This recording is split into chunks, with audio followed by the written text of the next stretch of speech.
Selamat malam Cuan Troopers, apa kabarnya? Balik lagi ya dengan Support Sekuritas IG Live di program T-Talks kita malam hari ini. Nah, malam hari ini kita akan ngobrol-ngobrol diskusi ringan seperti biasanya ya. Di sini kita akan membahas mengenai weekly market recap ya selama seminggu ini. Nah, untuk malam hari ini kita ada kedatangan Alex Raharjo ya, pasti teman-teman udah tahu Bro Alex. Jadi Bro Alex itu adalah investor ya dan juga trader ya di pasar modal, dan tentunya kita malam hari ini di sini bisa ngobrol-ngobrol, nanya-nanya juga ya. Jadi eh, aku mau encourage nih buat teman-teman yang nonton malam hari ini untuk interaktif, boleh bertanya juga mungkin mengenai saham-saham yang sedang kalian pegang ya, atau juga mungkin ada saham-saham yang kalian tertarik tapi ingin mendapatkan insight tambahan dari Bro Alex, boleh banget ya. Nah juga buat teman-teman nih, kalau misalnya ada yang nonton IG Live ini dan belum punya akun RDN, bisa buka di inform.supportsekuritas.com ya, di komen yang sudah di pin. Oke, ini Bro Alex udah ada ya, udah join. Coba kita post dulu. Hei, Apa kabar? halo Jo, apa kabar? Aman ya? Baik, baik, baik. Bro, suara gue oke gak? Kecil ya? Eh, Suaranya oke sih, agak kecil dikit tapi Kayak gue nggak pakai ini aja ya. Aman ya? aman, aman. Suara gua aman kan? Aman bro. Ini cuma karena lagi musim hujan kan, jadi nih bunyi hujan bro. Ntar dikira ini kan gue live-nya di luar lagi. Ini dalam rumah bro, cuma suaranya hujannya keras aja. Lagi keras di sana ya. Gua nggak hujan sih, Oke, aman. oke. Oke, sip. Bro Alex, thank you banget ya. First of all, gue mau say thank you atas nama Support Sekuritas untuk waktunya, kesiapannya juga Ya, untuk sharing nih, ngobrol-ngobrol ringan lah ya. Kita udah sering banget ngobrol, jadi seperti biasa aja. Banyak teman-teman kita yang nonton malam hari ini, Cuan Troopers, atau mungkin ada teman-teman baru yang join juga, pengen nanya-nanya lah ya, what do you think gitu kan mengenai uh, minggu ini gitu kan. Kita udah hari Jumat juga, udah mau weekend, jadi ya diskusinya kita santai aja lah ya gitu. Oke, jadi sesuai topik yang udah ditentukan kan, kita mau membahas mengenai efek higher for longer gitu ya untuk ISG. Ini kan pasti ada hubungannya sama suku bunga lah ya gitu ya. kan. Tapi sebelum mungkin kita masuk ke topik nih bro, ya kan, ini hitungannya sebenarnya masih tahun baru. Gue nggak mau nih, walaupun udah Februari, hitungannya masih tahun baru nih. Dan ini live pertama lu juga kan di tahun baru Ya, ini sama Super juga kan. ya. Nah, jadi biasanya kan di tahun baru ini banyak semangat baru nih, resolusi dan sebagainya gitu kan. Nah, jadi mungkin kira-kira pertanyaan gua dari lo, ada nggak nih pesan-pesan dulu nih buat teman-teman cuan troopers yang baru mulai berinvestasi mungkin tahun ini, atau mereka mau mencoba sesuatu yang baru gitu kan di awal tahun ini dalam dunia berinvestasi. Kira-kira lo ada nasihat nggak, atau mungkin ada advice atau sesuatu yang lo sendiri udah lewatin lah dari dulu gitu kan, dan lo mau share nih sama teman-teman yang nonton malam hari ini untuk menjadi pelajaran atau pegangan mereka lah untuk memulai di awal tahun baru ini. Oke. Ya, malam Cuan Troopers. Ya, buat teman-teman yang belum kenal ya, nama gua Alex. Backgroundnya itu sebagai financial advisor di sini. Nah, jadi buat teman-teman, ibaratnya kalau misalnya investasi, kalau pengalaman investasi sendiri, gue kalau yang paling baru itu di saham sebenarnya. Dan tapi bukan angkatan kolonial ya, dari 2015 udah. Hmm. Jadi udah mengalami up and down ya, bisa dibilang 2015 kan langsung down ya kan. Terus 2018 oke, terus 19 udah mulai melandai, 2020 tuh turun banget. Hmm. Nah, jadi intinya sih kalau gua sih saran masih sama lah, mau itu buat orang yang baru atau yang udah lama ya, tetap ya bijak-bijak aja nih, yang namanya kelola uangnya itu. Dimana kita jangan over PD banget lah sama satu instrumen investasi. Jadi lebih baik ya kalian pecah-pecah aja, kayak misalnya saham, ada obligasi, ada reksadana pasar uang, deposito. emas dan lain sebagainya. Tapi sebelum memulai pecah-pecah itu juga mesti belajar banget ya yang namanya karakter produknya. Dimana contoh nih kayak misalnya gue mau investasi saham, tapi bukan karena lihat Joe, wah kok Joe postingannya cuan-cuan mulu, gue jadi ikut-ikutan gitu. Jangan kayak gitu. Karena sebagian besar orang pasti kayak gitu deh, gitu Ya. kan. Kita jangan menipu diri sendiri. Rata-rata pasti kayak gitu. Karena gue juga ngalamin hal yang sama. Hmm. Ibaratnya masuk di satu instrumen investasi, cuma karena lihat teman gue cuan. Hmm. Masalahnya kan kita nggak tahu nih. Contoh nih kayak tadi gue kasih contoh Joe deh. Gue lihat postingannya Joe cuan-cuan-cuan terus gue jadi kepengen ikutan kan. Hmm. Tapi kan kita nggak tahu proses yang Joe udah alamin Hmm. sebelumnya. Mungkin dia bisa cuan-cuan-cuan terus karena dia udah mengalami rugi nih, Hmm. gitu kan? Atau mungkin, sorry ya Joe ya, bisa jadi yang dia posting cuma cuannya doang gitu. Hmm. Bisa jadi tuh, ya kan? Intinya sih jangan lihat enaknya orangnya aja, gitu kan? Jangan lihat hasil hasil bagusnya doang nih, tapi kita harus lihat prosesnya. Nah, so teman-teman juga harus berproses. Dalam artian ya belajar-belajar dulu deh. Oh, kayak gini, gini, gini. Nah, terus habis belajar itu kita rasain. Kayak misalnya gue nih lebih cocok yang mana. Yang paling cocok itu porsinya gedein aja. Udah, kayak gitu aja. Simpelnya kayak gitu. Yang nggak, yang kurang cocok dan kayak agak takut-takut, ya porsinya mungkin dari kecil dulu. Contoh nih kayak gue, investasi saham mulai dari kecil juga. Gitu. Hmm. Makin hari makin grow. Bukan karena grow persentasenya, enggak. Tapi gue juga top up juga. Gitu. Jadi selain grow persentasenya, gue juga top up. Kayak gitu sih. Ya, ya, ya. Gitu, Jo. Wah, ini thank you banget nih Bro Alex ya untuk nasihat lah ya Ya, barangnya di sederhananya awal tahun. Jadi, gitulah. ya, jadi bisa dibilang pertama yang tadi gue tangkap dari lo bilang itu adalah kita teman-teman di sini harus menyesuaikan dengan porsi masing-masing gitu ya. Jadi memang ada yang orang agresif, tapi juga mungkin ada yang kondisi keuangannya itu memang harus lebih konservatif gitu ya bro ya, bisa Ya, dibilang kan. betul. Kadang-kadang kita ngeliat postingan orang agresif, padahal kita ini konservatif bro kan, kondisi keuangannya Ya, kan. Nah jadi itu nggak bisa disamakan, jadi itu tadi yang dibilang sama bro Alex adalah belajar ya. Dan ini gue paling suka sih ngobrol sama lu karena financial advisor itu kadang-kadang punya bisa dibilang cara melihat sesuatu itu berbeda dengan yang mentok langsung trader bro, gitu kan. ya, Kayaknya kalau financial advisor itu memang lebih hati-hati lah ya, karena kan investasi itu sebenarnya hanya satu bagian dari financial planning ya bro ya kan, bisa dibilang betul. gitu ya. Setuju. Ya, Setuju. ya, ya, oke. Jadi ya, thank you banget ini openingnya enak banget ya, penting banget nih buat teman-teman Cuan Troopers. Nah, selagi gue masih ingat, gue mau teman-teman Cuan Troopers untuk bagi buku ya, Art on Investing. Tapi untuk malam hari ini, gue cuma bagiin dua aja ya, cuma buat dua orang pemenang yang nonton malam hari ini. Syaratnya seperti biasa ya teman-teman ya, jangan lupa screenshot obrolan kita malam hari ini atau IG Live ini, terus tag Instagramnya Sukor Sekuritas dan tag Instagramnya Bro Alex Raharjo ya.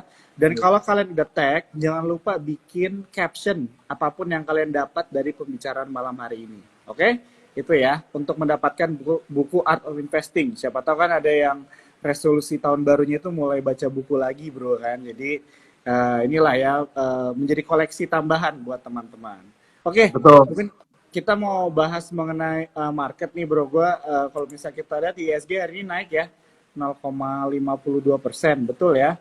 Dan Ya, secara 5 hari 1 minggu naik bro 1,26%. Nah, betul. pertanyaan gue seperti biasa yang gue tanyakan, what do you think mengenai kondisi market kita nih bro di awal tahun lah, bisa dibilang di bulan Januari ini atau di minggu ini juga boleh sharing aja gimana nih. Oke, jadi yang perspektif gue ya, sampai saat ini ya, gue masih melihat mungkin hampir sama lah jawaban gue kayak tahun lalu gitu kan. Jadi kenaikannya ISG ini masih didominasi sama kayak ya rotasi-rotasi sektor gitu kan. Kebanyakan sih gitu yang gue lihat. Cuma makin ke sini gue lihat makin apa ya kayak makin bagus gitu dalam artian yang mendorong contoh deh yang mendorong kenaikan ISG yang saat ini itu adalah let's say beberapa hari terakhir ya itu ya emiten-emiten yang memang unggulan di ISG contoh kayak misalnya perbankan kayak gitu. Tapi kalau kita lihat secara jauh kayak misalnya let's say year to date gitu ya itu udah mix banget, masih mix lah kalau gue lihat. Kayak misalnya nih, oh yang bikin naik emiten-emitennya grup Barito kayak gitu. Terus Hmm. gantian gitu kan. Kalau dulu kan oh saham tech yang bikin naik. Hmm. Jadi masih rotasi terus nih. Gitu. Jadi mungkin buat teman-teman yang investasi saham let's say 2 tahun belakang ya, merasa kok kayaknya porto gue gini-gini aja nih. Tapi ISG-nya kok kelihatannya terus. Nah, memang ya mungkin karena itu. Jadi yang naik itu gantian yang gue lihat ya. Yang naik itu gantian. Kayak kuartal 4 itu kalau nggak salah yang naik ya grupnya Barito, Aman dan lain sebagainya. Yang bikin ya gini naik gitu loh. Terus ya ada window dressing juga. Terus Januari ini sempat awal-awal kan turun ya si banking. Hmm. Banking turun terus salah satu yang turun banyak tuh Astra juga turun banyak. Tapi duitnya rotasi ke yang lain. Ya kan? Terus sekarang gantian nih. Yang grup itu yang turun, terus perbankannya naik. Nah, apakah nanti next-nya bakal gitu terus? Jujur nggak tahu. Gitu kan. Kalau gue ngerti ya gue bisa tinggal puterin aja duit gue gitu kan. Tapi so far strategi gue melihat seperti itu dari tahun lalu lebih banyak muterin sih memang. Memang ada yang di hold. Ada ibaratnya gini lah. Teman-teman kalau mau hold perbankan aja year on year tuh bagus. Perbankan ya kayak misalnya BBCA, BBRI, BBNI, BMRI terutama kan. Itu lo buat hold tuh bagus banget gitu kan. Tapi kalau lu nggak puas sama itu kan pasti lu akan ibaratnya pingin lebih gitu kan. Nah kalau pingin lebih ya mesti rotasi emang. Yang gue lihat gitu ya. Jadi kayak semacam gantian deh. Gitu. Tapi kalau misalnya gue ada nih kebetulan kayak teman yang holdnya cuma 4 bank itu doang. Ya bagus-bagus aja sih. Naik-naik terus gitu. Cuma ya mungkin kan balik lagi ya. Kita sebagai pelaku di pasar modal kadang itu yang susah kita kendalikan adalah fear and greed-nya tadi ya kan. Gue udah bisa nih, kayaknya gue mau cuan lebih nih. Ya kalau mau cuan lebih berarti mesti ngerjain PR-nya kan. Gue mesti analisa, technical analysis dan sebagainya. Nah tapi kalau buat teman-teman yang kayak benar-benar mau real investor, menurut gue sih ya cukup 4 bank itu udah oke lah. Tinggal lu diversifikasi aja. Ya, ya, ya. Gitu. Oke, jadi kalau misalnya yang gue dapet nih, berarti lo mention bahwa terlihat adanya rotasi ya, walaupun kita mungkin nggak bisa 100% sure ini rotasinya bakal kemana, tapi ada rotasi begitu ya bro, perputaran uangnya. Nah ini juga menarik banget dan mungkin ini bisa menjadi PR juga ya buat teman-teman yang nonton malam hari ini, mungkin untuk cari lebih dalam, mempelajari lebih dalam begitu ya mengenai situasi inilah ya, bisa dibilang mengenai rotasi perputaran uang di pasar modal. Dan yang kedua adalah mengenai banking ya bro ya, tadi lu bilang nih, lu kebetulan ada mention 4 big banks kan. Gue mau nanya aja nih, kira-kira kalau lu nih secara personal, disclaimer ya, favorit tuh dari 4 ini yang mana nih bro, kalau misalnya dibilang? Dari 4 ya, yang tadi ya BBCA, BBRI, BBNI, BMRI ya. Gue sendiri dari tahun lalu jagoinnya lebih ke BMRI. Oh. Yang gue lihat ya, karena gue lihat balik lagi basisnya adalah laporan keuangan. Gue lihat Q on Q-nya dia naik terus bagus, konsisten. Dari 4 itu paling konsisten BMRI sorry. Cuma ya ibaratnya itu porsi yang paling gedenya dari situ. Tapi ya ada juga dibagi kayak misalnya ke BBRI, BBCA gitu. Tapi sekarang ada juga yang kayak kayak mau coba nih BBTN nih karena menurut gua agak lagat. Oke. Ini bisa jadi saham-saham yang mungkin teman-teman bisa perhatikan ya teman-teman ya. Tadi ada mention BBTN, bisa kalian pelajari lebih dalam lagi. Siapa tahu bisa menjadi pilihan dari saham yang kalian bisa investasikan ya. Oke. Thank you bro ya. Oke, jadi mungkin kita di satu pertanyaan sebelum masuk ke topik dari kita malam hari ini kan akan membahas seputar dari suku bunga lah ya kan, higher for longer ini ya. Tapi mungkin kira-kira lu bisa share dikit nggak kira-kira ada sentimen-sentimen apa aja nih yang lagi terjadi yang mungkin ada dampaknya secara langsung atau tidak langsung nih terhadap pasar modal, karena kan berita tuh banyak banget bro kan. Siapa tahu ada teman-teman nih di sini yang suka kelabakan gitu kan, bingung nih berita ini sebenarnya penting ada hubungannya sama ISG atau enggak, kadang-kadang kan suka disangkut-sangkutin tuh ya, Hmm, media kan biasanya gitu kan. Padahal iya, nggak ada hubungannya gitu loh, ya iya, kan, cuma fear aja gitu. Nah, benar. tapi mungkin untuk membantu teman-teman yang nonton malam ini, kira-kira sentimen-sentimen penting apa aja nih yang perlu diikuti lah sama kita semua. Iya, iya. Jadi gini, tadi kan ibaratnya kayak view sederhana ya, lihat Mhm. dari apa ya, karakteristik lah indeks Ya. kita gitu. Nah, cuma Mhm. kalau misalnya tadi Joe tanya gue, kayak misalnya, oh kalau apa hubungannya dengan sentimen global dan sebagainya, ya sangat berhubungan, Mhm. sangat banget berhubungan. Oke, kalau gue lihat global ya, yang patut teman-teman apa cermati Iya, gitu iya. ya, itu lebih ke perang itu, lebih ke perang. Hmm. Kalau gue lihat ya, lebih ke perang. Itu satu. Kedua pemilu. Oh, iya. Nah, Bulan ini fun tuh. fact, fun fact pemilunya Indonesia sama Amerika bareng loh, tahun yang sama. Iya, Nah, iya, sih. iya, iya. Bener nggak sih? Bener kan? Betul, Di bro, tahun yang betul, sama bro. kan? Betul, betul. Nah, itu menurut gua serious thing loh. Gitu, hal yang serius gitu, Mhm. yang ibaratnya yang bisa mempengaruhi banget gitu. Mhm. Kalau 5 tahun lalu kan beda tuh, selisih Iya, setahun kan. iya. Kalau tahun ini tuh benar-benar sama Mhm. tuh, gitu. Jadi ya menurut gue sih menarik ya untuk benar-benar teman-teman cek dan kelihatan lah, ibaratnya kayak kelihatan banget sentimennya tuh udah mulai bergeraknya kayak gitu gitu loh kan. Kayak contoh saham-saham yang berhubungan dengan let's say paslon tertentu, wah ada digoreng-goreng lah atau dinaik-naikin gitu kan, itu pasti ngefek gitu. Tapi kalau efek secara apa ya besarnya gitu ya, gue lihat ada beberapa orang itu mulai tahan duitnya. Hmm. Retail ya, gue cerita retail nih, retail ya, baik itu yang besar banget atau yang biasa-biasa aja gitu ya, Mhm. itu udah mulai tahan duitnya karena mereka nggak berani nih. Mhm. Kayak misalnya ada yang bilang, "Lek, gue nunggu pemilu beres deh, baru gue mulai investasi lagi atau di top upin Mhm. lagi. Gue hold apa yang gue ada." Let's say kayak gitu. Ada juga yang kayak gitu. Ada juga kalau di luar sana ya, di instrumen lain lah, let's say properti ya, Mhm. itu gue lihat juga kayak gitu. Gitu, kayak Ya, banyak menahan dananya untuk beli properti. ya. Karena mau melihat dulu nih kepastiannya seperti apa. Dan itu wajar. Setiap pemilu tuh, setiap era pemilu pasti karakternya kayak gitu. Kalau gue perhatiin. Makanya kayak properti dan lain sebagainya itu bisa keganggu tuh. Hmm. Yang instrumen-instrumen investasi, ya kan. Nah cuma kalau good newsnya di saham sih kayaknya nggak terlalu begitu keganggu ya. Karena gue lihat total transaksinya malah naik. Hmm. Nah gue nggak tahu nih total transaksi, tapi kan balik lagi ya, total transaksi itu kan bukan berarti kayak orangnya eh maksudnya semua orang bertransaksi terus. Bisa aja nih karena hal tertentu dia perlu transaksi kan. Yang tadi gue bilang kan, oh yang berhubungan dengan paslon tertentu naik terus nih ya. Naik terus kan berarti ada transaksi gitu. Nah, jadi kalau gue lihat sih kayak gitu. Tapi yang paling yang agak bikin deg-degan tuh ya perang itu Iya, sih. iya. Tapi apakah perang itu berhubungan dengan pemilu? Nah, gue kurang kurang kurang bisa jawab lah kayak gitu-gitu. Cuma intinya perang itu mesti benar-benar Hmm. dilihat. Karena menurut gue kalau itu sampai berkelanjutan dan makin besar, wah itu banyak yang rugi Hmm. lah gitu loh. Kita juga bisa was-was inflasi bisa naik lagi dan lain sebagainya. Cuma so far sih masih agak Iya, tenang-tenang ya iya. gitu. Jadi kalau tenang-tenang gini, nah, poin ketiga ya, yang perlu dicermati adalah suku bunga. Hmm. Cukup mengagetkan sih.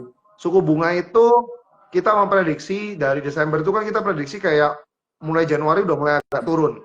Kayak kelihatan dampak turunnya lah. Makanya kan sumringah semua tuh. Tapi ternyata The Fed bilang kan nggak turun. Gitu. Bahkan dia akan nahan sampai kalau nggak salah bulan Maret.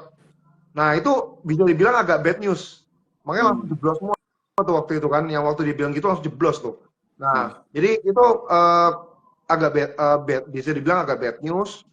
Ya karena hal tersebut kan, kayak nahan suku bunga.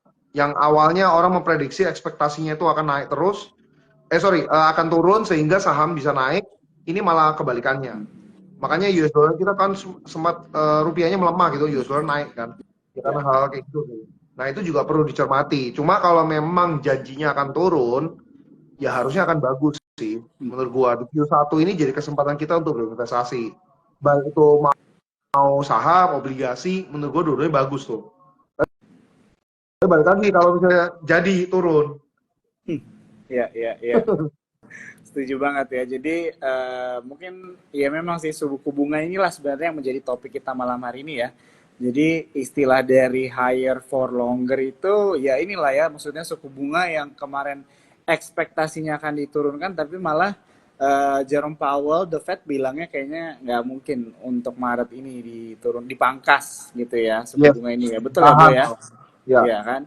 Iya, iya. Jadi inilah ya teman-teman ya, topik dari malam hari ini adalah kita mau lihat nih efek dari suku bunga gitu kan yang diharapkan kemarin turun tapi ternyata malah dari sananya which is the Fed tiba-tiba bilang Maret ini kayaknya tidak mungkin hmm, diturunkan begitu kan di bulan Maret. Nah, hmm. pertanyaannya nih bro, dampaknya apa nih kira-kira sama IISG gitu kan? Em, apakah ini good news, bad news, atau mungkin ada yang sektor yang mungkin bisa teman-teman yang nonton malam hari ini menjadikan pilihan nih apabila gitu contohnya suku bunga memang tidak jadi turun atau tidak jadi dipangkas nih. Boleh ada sharing atau mungkin ada advice. Go ahead nih, boleh banget. Oke, jadi kalau seandainya suku bunga nggak diturunin, akan tetap terus nih. Let's say akan tetap terus sampai akhir tahun gitu ya. Mhm. Teman-teman harus hindari emiten-emiten yang memang debt-nya tinggi. Jadi balik lagi sama kayak tahun lalu lah, yang gue bilang. Jadi debt yang tinggi, apalagi debt in US dollar, waduh udah lupakan dulu deh Mhm. untuk tahun ini Mhm. gitu. Jadi ya itu akan sideways. Kalau hoki sideways ya, kalau nggak Mhm. hoki ya udah turun terus gitu. Karena itu akan jadi bad news buat mereka gitu. Tapi kalau misalnya akan turun, ya itu sebenarnya literally kayak good news, lebih banyak saham yang dapat good newsnya lah. Let's say kayak gitu. Terutama kayak misalnya sektor-sektor yang ketinggalan, Mhm. properti dan sebagainya. Nah, cuma yang gue lihat ya, ini view gue gitu, bisa aja salah gitu. Yang gue lihat tuh kecenderungannya harusnya turun. Kenapa? Karena kita bisa lihat dari harga komoditi kayak coal itu udah mulai melandai loh. Mhm. Kayak tahun lalu kita ngobrol-ngobrol gini, kalau nggak salah di harga $200. Terus kita ngobrol-ngobrol lagi kan, Jo. Kalau nggak salah kita Iya, IG Live setiap kuartal kan. iya. Dan gue perhatiin setiap kuartal itu turun terus tuh. 150 kalau nggak salah. Betul, Terakhir betul. sekarang udah 110-an lah. 116, 120, in between itulah. Jadi kecenderungan turun gitu. Nah, kalau kecenderungan turun gitu, komoditi turun, berarti kan inflasi kecenderungan turun, maka suku bunga otomatis nanti akan diturunkan gitu kan. Harusnya seperti itu. Nah, jadi harusnya sih akan turun gitu. Nah, cuma ya balik lagi nggak tahu. Nanti kalau ada event-event yang ya contoh kayak perang gitu, wah udah deh, gawat juga gitu. Nah, jadi kalau gue pribadi, gue akan menghindari dulu emiten-emiten yang dep-nya gede untuk saat ini ya. Itu satu. Kedua, gue mau coba cari emiten-emiten yang ibaratnya kayak laggard gitu loh. Kayak misalnya, oh di satu sektor ini dia yang paling lamban gitu. Kalau satu sektor lamban semua, gue nggak pilih. Tapi kalau satu sektor, oh ini ada satu yang ketinggalan gitu kan. Contoh kayak tadi lah perbankan. Gue melihat BBTN-nya ketinggalan nih. Dan kayaknya akan ada corporate action. Nah itu gue lebih milih. Dan sebagai catatan yang gue perhatiin tuh beberapa saham yang naiknya lumayan kenceng itu yang ada corporate action yang gue lihat ya. Nah itu makanya mesti rajin-rajin baca berita. Corporate action positif itu mendukung banget untuk pergerakan harga sahamnya. Tapi yang mesti hati-hati karena kalau corporate action selesai, udah selesai. Contoh kayak bank digital ya kan, corporate action selesai gitu. Jadi ya teman-teman juga harus tahu timing keluarnya juga untuk hal yang seperti itu. Terus intinya sih hindari yang debt-debt itulah kalau gua ya. Terus cari yang dividennya besar juga. Jadi contoh nih kayak misalnya komoditi coal. Saham coal apakah gua hindari 100%? Enggak. Gua malah top up kemarin. Enggak kemarin banget sih. Maksud gua tuh waktu dia turun banget, gua spill lah. ITMG waktu 23.000 lah kalau nggak salah, itu gua top up. Gitu. Meskipun batu baranya turun ya, tapi kan batu bara tetap ya, ibaratnya tetap ada base price-nya lah. Kan nggak mungkin tiba-tiba turun 50 lagi, kan nggak ada kejadian apa-apa. Gitu. Tidak ada yang memancing dia untuk balik 50 gitu loh. Kalau balik 50 barulah itu deg-degan gitu kan. Tapi kalau misalnya nggak balik, pasti ada harga normalnya. Dan menurut gua harga normal batu bara itu sekitar 100 sampai 120 itu normal lah. Kurang lebih. Kalau 150 itu udah tinggi, 200 apalagi gitu kan. Nah, 100-an tuh oke gitu kan. Normalnya dia di situ. Nah, kalau terkoreksi banget, nah biasanya gue hitung. Kenapa kalau gue masuk, gue hitung dividennya. Perkiraan dividennya itu bakal terima berapa sih? Oh, menurut gue bagus banget yieldnya. Gue masuk. Itu Hmm. contohnya gitu ya. Nah, kenapa ITMG balik lagi no debt Hmm. gitu. Debtnya itu hampir gak ada lah. Jadi gue happy lah. Ya. Gitu sih Jo. Ya. Semoga bantu tuh gitu. Wah, ini bagus banget nih. Gue suka juga nih. Personally gue juga mungkin nggak terlalu melihat sisi itu ya. Cara kita menseleksi istilahnya saham-saham pilihan kita di kala suku bunga ini masih menjadi primadona gitu ya, masih tinggi gitu kan. Jadi Ya. tadi advice-nya dari Bro Alex ya, teman-teman cuan troopers malam hari ini adalah untuk menghindari saham-saham yang debt-nya terlalu tinggi ya. Jadi kalian bisa juga mungkin melihat ya itu karena saham juga banyak ya teman-teman ya. Jadi jangan jangan langsung kita tuh terpaku gitu ya dengan beberapa saham karena saham itu banyak. Jadi kalau memang saham ini tidak menarik bukan berarti tidak ada saham-saham lain yang bisa menjadi pilihan buat kita begitu kan. Jadi thank you banget nih Bro Alex ya. Gue suka banget nih kalau untuk suku bunga memang hindari saham-saham yang perusahaan-perusahaan yang banyak hutang lah ya. In Ya. general sih sebenarnya juga udah nggak terlalu bagus ya. Tapi tergantung sih ya. Maksudnya jenis hutangnya gitu kan. Betul. Tapi kalau misalnya keadaannya sudah suku bunganya masih higher for longer gitu kan, ya mungkin lebih situasinya lebih jadi berat lah ya buat Betul. perusahaan-perusahaan ini. Jadi mungkin perlu teman-teman pikir 2 kali lagi lah ya kalau misalnya mau berinvestasi di situ. Oke, sebelum kita lanjut ke pertanyaan selanjutnya, teman-teman yang nonton malam hari ini mungkin ada yang baru join lagi ya. Aku mau ingetin buat kalian bahwa IG Live ini di save. Jadi kalian bisa nonton dari awal ya, jangan khawatir. Tadi ada beberapa pertanyaan-pertanyaan dan jawaban bagus dari Bro Alex. Itu kalian bisa nonton nanti setelah IG Live ini selesai, ini akan diupload ya di Instagramnya Sukor Sekuritas. Dan kalau misalnya kalian mau buku Art of Investing ya, bukunya ini dalamnya itu ada banyak influencer ya bercerita mengenai perjalanan di pasar modal. Teman-teman boleh tinggal screenshot aja nih ya obrolan malam hari ini IG Live ini sama Bro Alex ya, tag Sukor Sekuritas di story-nya sama tag juga Instagramnya Bro Alex. Terus kalian bikin caption di story-nya mengenai apa yang Bro Alex share malam hari ini. Nanti kalian kita pilih yang dapat bukunya, oke? Ya, oke Bro. Tadi udah banyak banget nih poin-poin penting yang lu mention gitu ya. Nah, jadi terlepas dari pemilihan saham nih contohnya ya.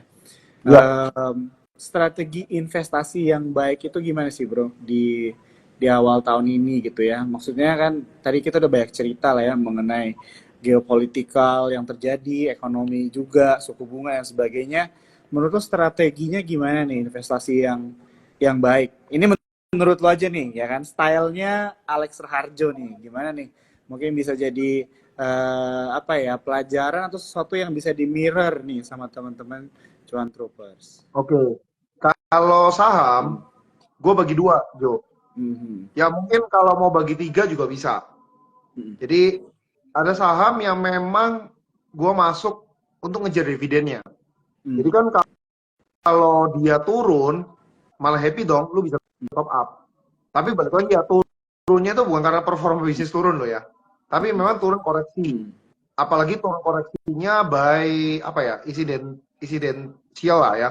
Contoh kayak misalnya, oh ada fund yang mau keluar, let's say kayak gitu. Ya memang itu nggak ada di berita sih, yang kayak gitu ya. Itu biasanya ada ya di circle-circle kita atau teman-teman bisa lihat kayak misalnya kalau di kita ya, kayak misalnya kacamata orang awam adalah teman-teman bisa lihat kayak misalnya, oh ini kayaknya nggak masuk akal ya, laporan keuangan bagus-bagus aja, tapi turun terus. Sampai cari-cari info kan, ini kenapa turun terus? Biasanya itu yang gue lakukan. Kok turun terus nih kenapa gitu kan? Gue tanya Joe tuh, Joe ini kenapa turun terus nih? Oh ada bandarnya mau keluar like, oh enggak gitu ya. Jadi ada mungkin kayak apalah, kayak misalnya ada technical issue lah ya, lebih ke teknis aja. Biasanya turun sementara balik lagi. Nah itu kesempatan karena dividennya bagus ketika di harga bawah, yieldnya bagus gitu. Kalau gue sih akan bagi itu satu. Jadi instead of FR ya. Tapi kalau teman-teman, oh saya nyaman yang kayak gitu di FR ya silahkan. Gitu kan, FR itu obligasi. Nah buat yang penasaran, nanti gue ada lah. Someday akan bahas obligasi. Tapi ya nggak tahu sama Gio atau enggak gitu kan. nanti teman-teman bisa follow akunku ya untuk bahas obligasi. Nah, terus ini sahamnya turun, nah itu si Rio bilang kan sahamnya turun, yieldnya naik gitu. Jadi mirip kayak obligasi tadi. Cuma kalau obligasi kan lu lebih gampang kan milihnya. Tapi ya karena gampang milihnya ya lu cuma dapat ya 7% lah, 6-7% gitu kan kuponnya. Tapi kalau misalnya contoh deh kayak ITMG gitu, itu lu bisa dapat 20% plus juga bisa gitu kan. Ketika turun banget gitu. Nah, itu satu. Atau bank daerah deh yang gampang, BJBR, BJTM. Itu rata-rata dividen di atas 8%. Nah, itu yang gampang gitu. Yang kedua, gue bagi lagi ke yang ibaratnya bisa dikatakan blue chip atau penggerak ISG ya. Tapi ya nggak semua LQ45. Kan sekarang lagi rame ya, satu LQ45. Lu jangan baca semua gitu Pas kan. banget lu Jangan. ketawa tuh bro gue. Hah? Kenapa? Pas banget lu ketawanya. Jangan semua lah gitu kan. Ini menarik juga itu. Jadi jangan semua. Jadi lihat yang gede-gede aja deh. Ya udah paling gampang Big Four tadi lah. Itu udah paling gampang. Nah, berikutnya aku bagi lagi ke yang memang emiten-emiten ini lagi ada corporate action atau lagi growth atau terkoreksi tajam tapi sebenarnya sih dia nggak ada masalah. Contoh kayak misalnya kemarin gua ambil ACE gitu kan. ACE tuh bonus ya. ACES ya. Dividen oke, ya kan, harga terkoreksi banget. 400-500an tuh oke banget itu, ya kan. Atau contoh lagi kayak Avia kemarin, ya kan. Itu gampang banget loh, itu sebenarnya kita sebagai orang awam ya, nggak usah yang kayak, wah gue kenal bandar ini, nggak perlu. Kita awam aja nih, kalian baca, rajin baca aja kelihatan banget. Oh harga turun, dia mau buyback, udah beli, simple kan. Itu lu dapat 2 bonus tuh. Dividennya oke ya, bukan kayak bagus sekali. Oke, ya kan. Indikator gua bagus sekali dengan oke adalah ya kalau oke itu mirip-mirip FR lah, ya kan. Atau mungkin di bawahnya dikit. Tapi kalau misalnya bagus banget ya jauh di atas FR, ya kan. Nah, tapi kalau misalnya Avia itu bagus juga kemarin pas koreksi dan ownernya sangat pede untuk buyback. Ya udah kita juga beli dong. Owner pede ya kita juga harus buyback gitu kan. Makanya naik gitu sampai terakhir ini berapa ya? Udah kayak hampir 600-an lebih ya Avia ya kayaknya ya. Nah, jadi oke banget tuh. Nah, itu gue biasanya masuk yang ke situ. Atau mungkin teman-teman mau bener-bener full trade gitu kan, kayak dibagi lagi kan, yang trade cepat gitu loh. Kayak gue nggak peduli nih sahamnya apa, yang penting lihat volume, indikator volumenya, lihat trennya kan, price actionnya, ya silahkan gitu, silahkan.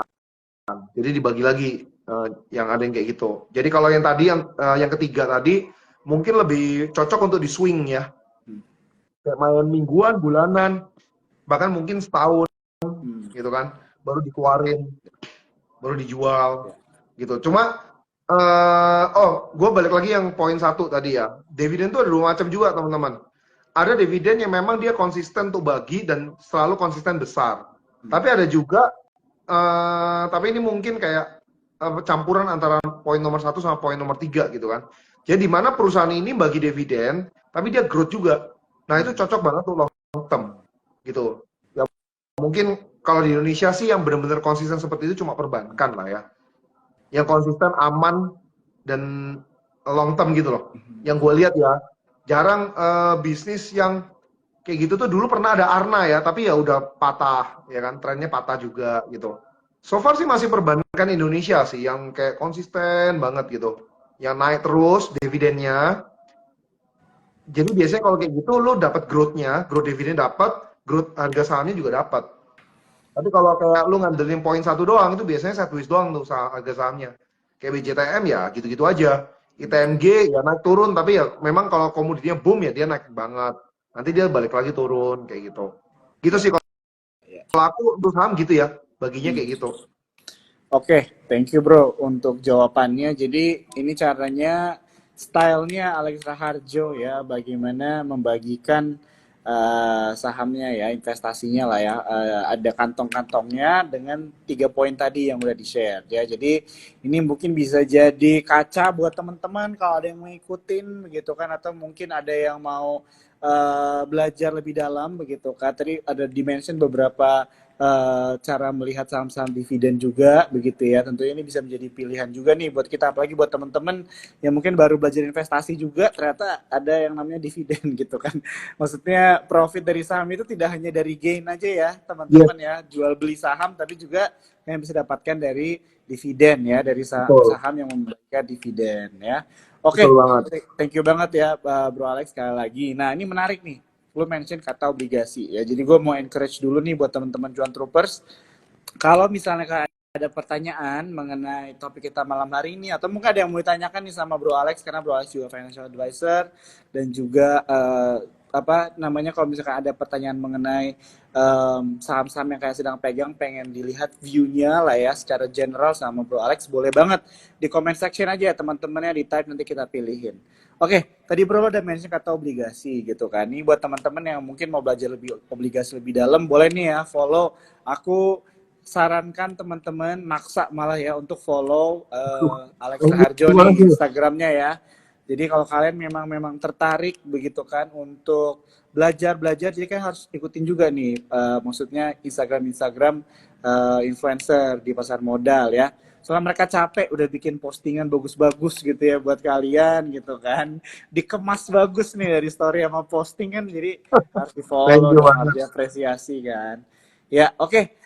Bro, tadi lu mention buat obligasi, gue jadi kepikiran mengenai financial planning nih bro ya. Jadi mungkin kita off topic dikit, tapi ini menurut gue sama pentingnya gitu ya. Jadi pertanyaannya adalah, tadi kan kita udah sempat mention juga beberapa kali bahwa di iklim market sekarang tuh kesannya banyak orang yang nahan duit gitu kan, wait Ya, and see ya, gitu kan dan sebagainya ya kan. Jadi mungkin ada beberapa teman-teman kita yang posisinya sedang seperti itu. Nah, sembari mereka menunggu melihat opportunity lagi untuk mulai berinvestasi masuk ke dalam pasar modal, kira-kira lu ada yang bisa di-share nggak nih mengenai financial planning? Apa aja nih yang perlu dirapihkan gitu kan sebelum kita mulai berinvestasi? Kadang-kadang nih, tadi kan gue sempat lihat story lu tuh beberapa hari lalu yang meme yang anak kecil naik tangga tuh kakinya langsung yang ke paling atas gitu kan, investasi kan, tapi ya, dilupakan dana darurat, dilupakan ya, apa ya, manajemen keuangan yang baik, bahkan juga protection gitu kan. Nah, ya, ini yang pengen gue bahas nih bro, karena ya, banyak menurut gue tahun lalu dari pengalaman gue sini, orang-orang terdekat gue skip step itu langsung investasi, terus yang namanya pasar modal naik turun, mereka ngerasa itu rugi, jual, takut karena panik, akhirnya nggak mau investasi lagi gitu kan, ya, sayang banget kan. ya. Nah, untuk istilahnya kita menghindari hal itu, bisa share nggak nih kira-kira apa yang perlu dipersiapkan sebelum kita mulai berinvestasi, lebih bertanggung jawab? Oke, ya, ya. Jadi kalau gue boleh analogiin ya, Boleh, kita boleh. tuh investasi itu mirip kayak misalnya teman-teman, contoh nih mau jalan dari rumah, terus ke tempat B deh, gitu kan, ke tempat B. Jadi titik A itu adalah rumahnya teman-teman, B itu adalah tujuannya teman-teman, gitu kan. Tapi ketika di perjalanan ada orang yang udah baca petanya dulu, ya kan? Udah ngerti nih, gue bakal jalur lewat mana dulu. Oh, ini bakal melewati hutan dan lain sebagainya. Tapi ada juga orang yang langsung terabas saja. Sehingga ketika lewat hutan, aduh, gue takut nih hutan model kayak gini, gelap. Gue nggak prepare apapun. Akhirnya muter. Ujung-ujungnya nggak sampai, ya kan? Nah, gue melihat situasi seperti itu sama persis kayak ketika ada orang yang ibaratnya gue mau langsung cemplung saham, tapi nggak ngerti saham tuh kayak gimana karakternya, dan no preparation at all gitu kan, sehingga apa yang mereka lakukan ya, kalau kayak misalnya tadi kan di jalan tinggal muter doang ya rugi waktu gitu kan ya, tapi mungkin bisa aja rugi material yang lain gitu. Kalau di saham udah bener-bener ya pasti rugi duit lo gitu, rugi materi lu lah, karena saham jatuh udah lu rugi. Tapi ada juga tanpa baca peta gue bisa sampai kok, jalannya lagi lempeng gitu kan, nah itu mungkin hoki gitu kan, beginner luck lah. Ibaratnya kayak gue kan dulu pertama kali invest saham, ya belajar. Tapi nggak sampai sedalam itulah. Beginner lucknya ada. Gitu. Ibaratnya masuk saham Indika Energi, harga 700. Tiba-tiba jadi 4.000. Hoki menurut gua. Mana yang tahu itu bisa jadi kayak gitu kan. Nah, itu hoki. Tapi ada yang ngalamin yang hancur-hancur juga ada.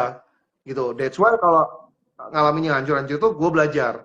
Ibaratnya ketika, waduh ketemu hutan gelap gini, tahu gitu gue ini ya baca peta ya. Akhirnya pulang dulu baca peta dulu, atau mungkin berhenti dulu baca peta dulu, baru lanjut, ya kan? Tapi kalau no preparation ya terpaksa harus muter balik, pulang dulu, ambil preparationnya, baru lanjut lagi gitu kan, jalan lagi. Nah, jadi tidak ada salahnya sih kita kalau misalnya teman-teman yang terlanjur balik lagi tuh nggak ada masalah. Belajar lagi, oke, go ahead lagi. Tapi kalau buat teman-teman yang kayak misalnya, kenapa waktu itu gue posting memes itu ya? Karena itu bener-bener, wah hancurnya itu luar biasa. Ibaratnya nih, orang tahu hutan, dihajar aja, akhirnya, sorry, kecelakaan gitu loh. Nah itu orang yang gue posting gitu kan. Ibaratnya dia masuk di saham tertentu, jeblos langsung. Minus 50% kalau dia beli di atas ya. Nah, jadi Merinding gue, bro. dalam waktu, hah? Merinding gue denger minus 50%. Iya loh. Terus. Gue juga kaget. Awalnya gue lihat tuh saham, wah bagus ya, persectionnya menarik gitu kan. Tapi ya udahlah, gue juga nggak tertarik karena udah naik terus. Ternyata masih ada orang beli. Gitu. Balik lagi, saham itu yang apa ya? Harga itu terjadi karena jual beli. Namanya market kan. Nah, jadi udah pasti ada yang beli di pucuk gitu. Ya which is mungkin orang itu gitu kan. Nah, tapi yang jadi masalah adalah dia beli pakai uang susu anak, ya kan? Pakai uang kebutuhan sehari-hari. Artinya kan dia langsung tabrak aja gitu loh. Berasumsi bahwa gua akan untung, gua akan selamat. Ya lagi apa saja dia nggak selamat. Atau mungkin sebelum itu dia pernah selamat. Makanya dia over PD. Nah, jadi buat teman-teman yang punya beginner luck ya jangan sampai diandelin lucknya terus gitu loh. Balik lagi harus ada preparationnya, harus ada persiapannya gitu. Nah, jadi saran gue adalah ya belajar dulu itu satu, temukan profilnya teman-teman kayak gimana. Terus kalau misalnya mau coba tabrak ya tabrak dengan uang kecil lah. Prosesnya adalah selamatin dulu yang namanya dana darurat. Jadi ada stepnya ya. Dana darurat, manajemen risiko lu, contoh misalnya pakai asuransi, terus lu punya kayak bempernya lagi, let's say obligasi, ya kan, baru masuk di saham. Jadi saham tuh kalau buat gua ya itu terakhir, karena gua nggak ngerti. Ini balik ke zaman gua 10 tahun yang lalu nih, mulai saham ya. Karena gua nggak ngerti itu senjata terakhir gua. Tapi ketika tahun 2020 ke sini, karena sudah mulai mengerti, ya mungkin diperbesar tuh porsinya. Mungkin bahkan 50-50 kan. Tapi secara gampang ya, yang simple banget, kalau teman-teman bingung, kayak misalnya dari yang tadi gue jelasin, gampang gini deh, yang teman-teman masukin saham, let's say nih 100% hilang tuh bagaimana kehidupan teman-teman, udah gitu aja.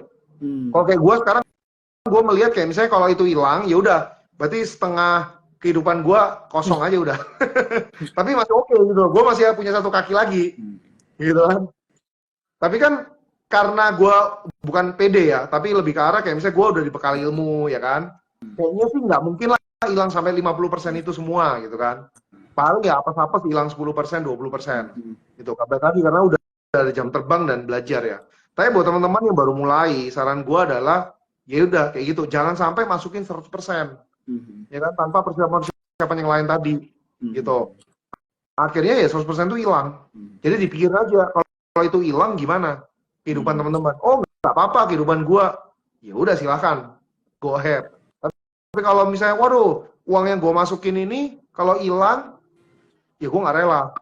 Bahkan mungkin itu uang susu anak, uang pendidikan anak dan sebagainya. Ya udah jangan dong. Gitu. Jadi jangan ngarepin lu dari investasi itu lu akan lempeng, nggak mungkin. Gitu. Justru sumber income utama itu sebenarnya dari kita berkarya gitu kan, either bekerja atau lu bisnis ya dari situ tuh. Investasi itu untuk leverage, karena kan kita nggak mungkin kerja seumur hidup. Nah kayak gitu, makanya that's why kalau gue kan baginya tadi kan yang buat dividen itu ya mungkin buat uang pensiun gue nanti.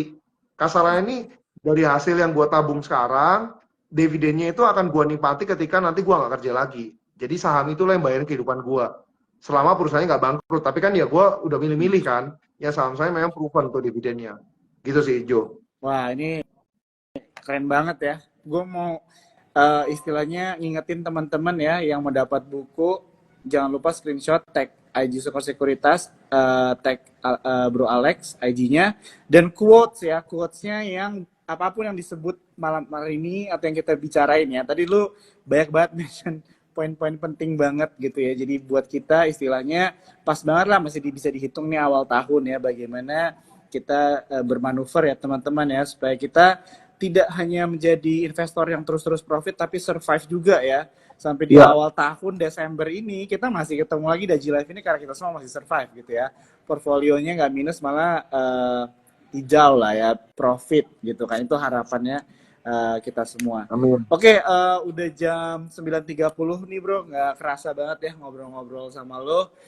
Gue mau say thank you lagi nih sekali lagi ya bro Sama-sama, Jo. Alex, buat waktunya, kesempatannya, dan juga tentunya insight ya dan advice nih, bukan buat teman-teman cuan troopers ya, tapi buat gue juga sebagai host kita dari malam hari ini. Itu aja sih dari gue mau pamit dulu ya bro ya, sama Ya, teman-teman cuan troopers semuanya. sama-sama. Sampai Thank ketemu you. lagi ya bro ya next time bro ya. Ya, semoga bermanfaat. Thank you. Oke, thank See you, bye you. bye.